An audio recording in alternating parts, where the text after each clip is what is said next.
What is going on, everybody? Welcome back. More draft talk here. Today we've got the top 10 wide receivers. Well, actually, I threw 5 more in at the end just because I love you guys that much.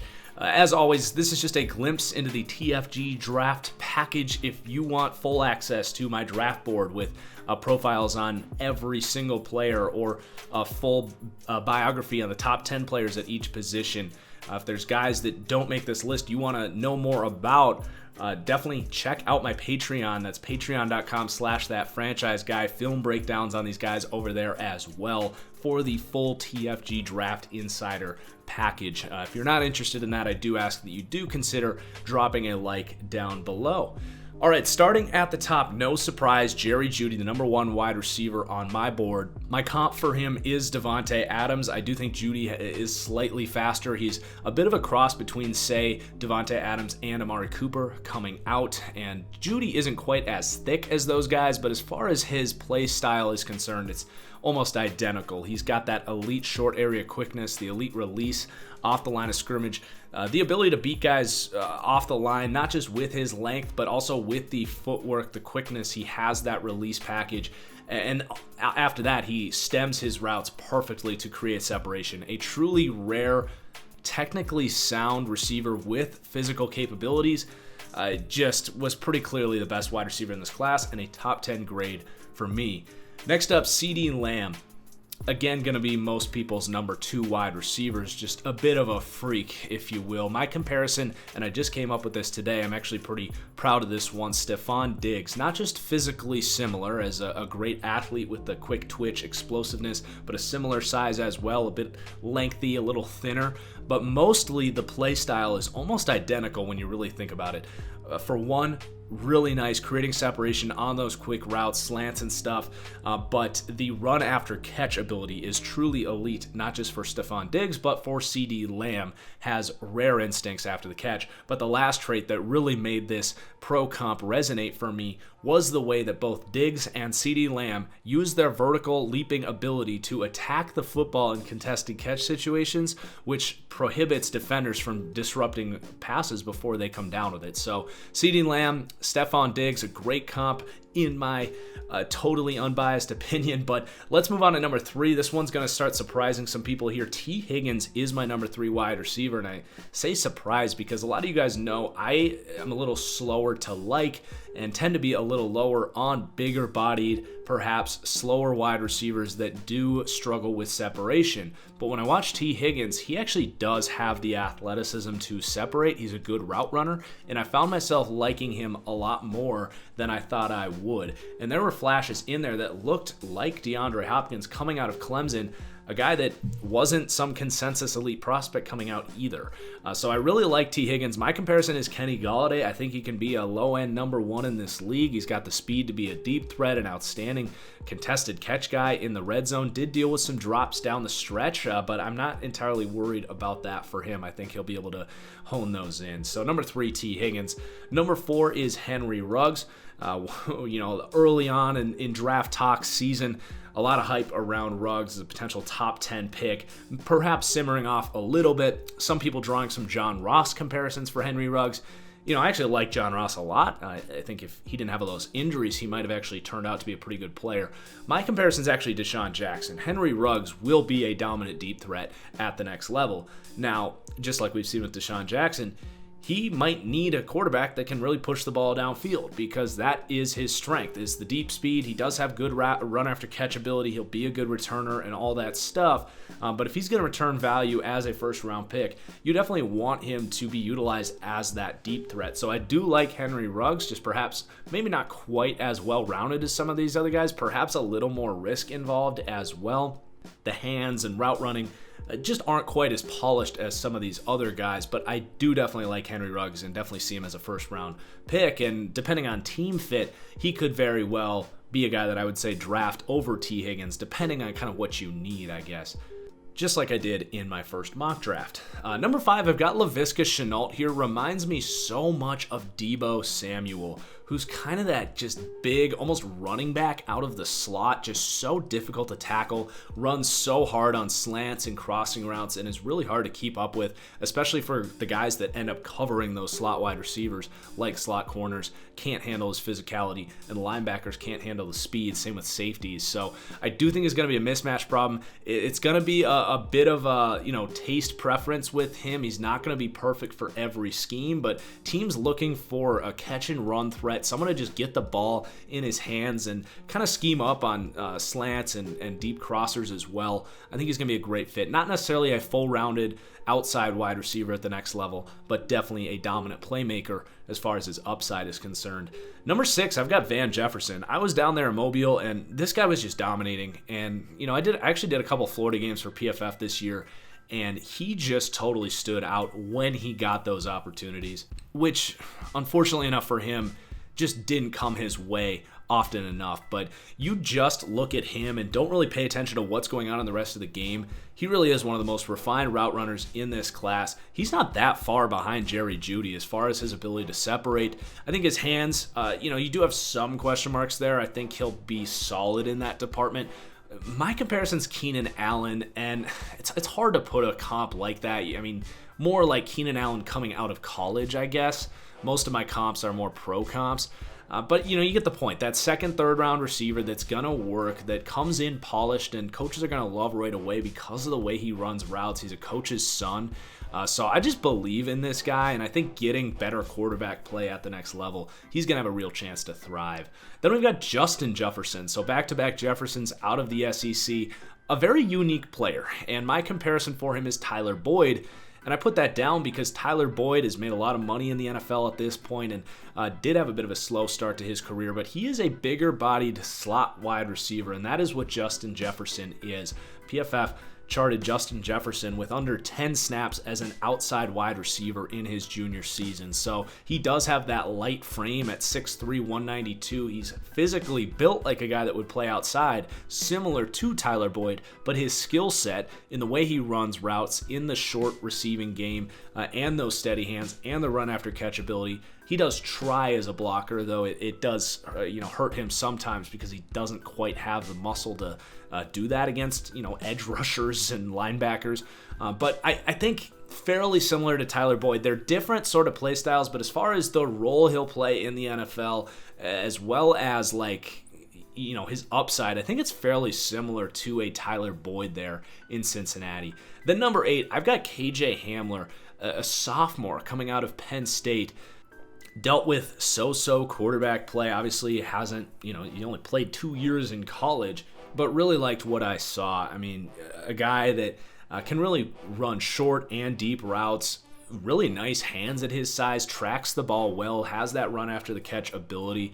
Just kind of an intriguing player to take. There's not too many red flags on him other than he's just young and still kind of learning what kind of player he's going to be and developing. So I do have T.Y. Hilton as my comparison. I'm not sure he'll get that good, but physically he just reminds me a lot of him and his play style at college. So I think there's a decent chance you get a T.Y. Hilton here in the second, third round with KJ Hamler. And then we've got KJ Hill, another KJ out of the Big Ten. Number 9, talk about impressing at the Senior Bowl. I mean, he's never maybe ever going to be a true superstar, a number 1 wide receiver, but the steady hands, he is Ohio State's all-time leading catch getter. That's ahead of a guy in Chris Carter. And just the foot quickness and ability to get open in the short to intermediate route running ability, he just is going to come in and plug right in the slot. My comparison is Sterling Sheperd, who kind of did that same thing for the Giants in a deeper wide receiver room. Kind of that taller slot wide receiver. I think that's where Sterling Sheperd plays the best. I really like that comparison. So KJ Hill becoming a bit of a draft diamond here, really boosting up his stock thanks to how he looked at the Senior Bowl. And then number 10 here is really going to surprise some people. I haven't heard too many people high on this guy, but when I dialed up his tape, and it took me a while, he was the 23rd, 24th wide receiver I evaluated, but oh my God, did Isaiah Hodgins impress me.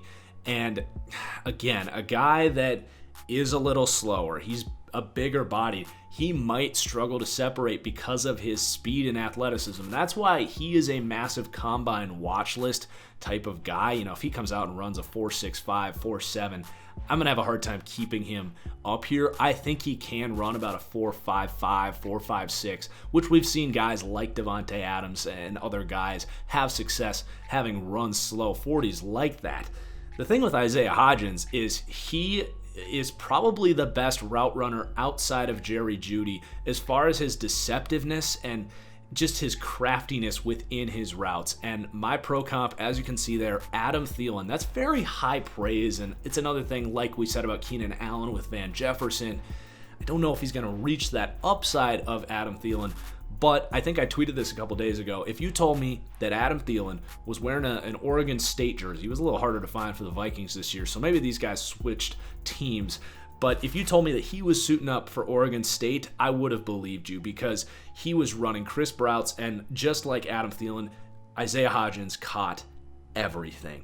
Literally anything around him. The catch radius is amazing. He's got that length at 6'4". He's not like 225 pounds. Like, he can leap up and get it. Really, really impressed by Isaiah Hodgins.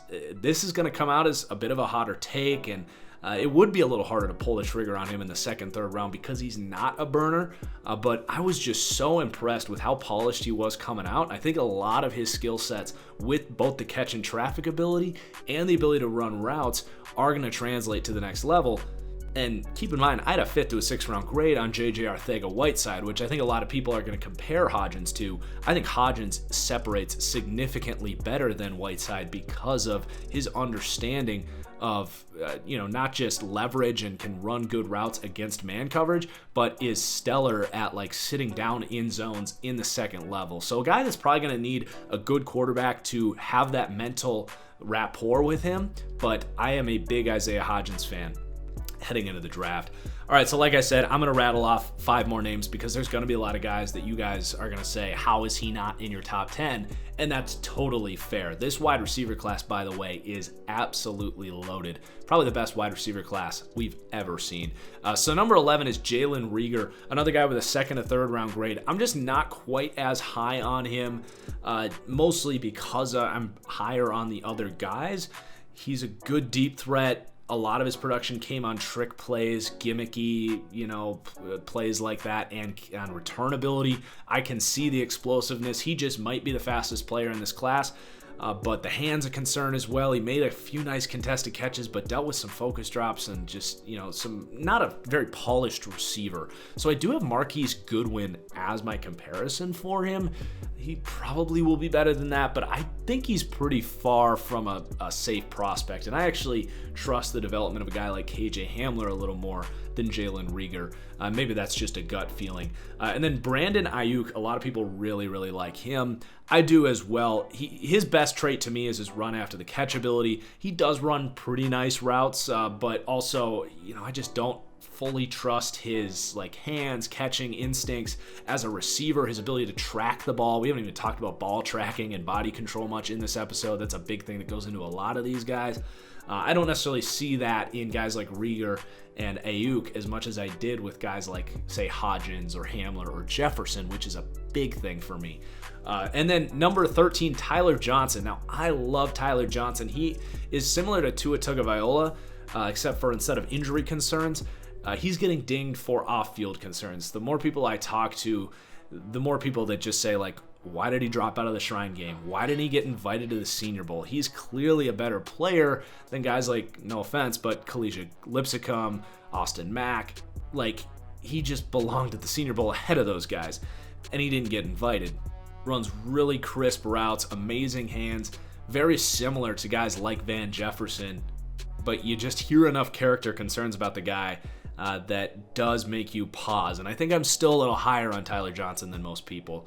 And then Juwan Jennings, he's pretty similar to Tyler Boyd as well. My comparison for him is Quincy Enunwa, but that big-bodied slot wide receiver, he's closer physically to a guy like a Michael Thomas, who can really physically dominate, closer to being almost a tight end at times over the middle of the field. Whereas a guy like Justin Jefferson is 192 pounds.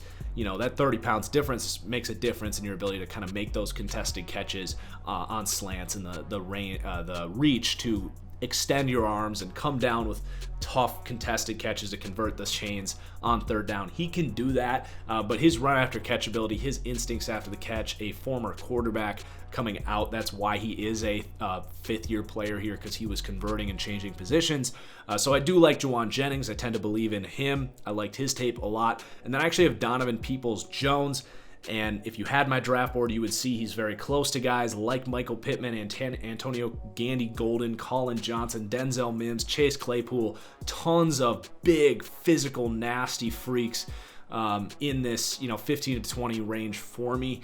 But Donovan Peoples-Jones, to me, the best athlete, the best speed amongst those guys, to me showed really nice ball tracking and body control on contested catches when he got those looks.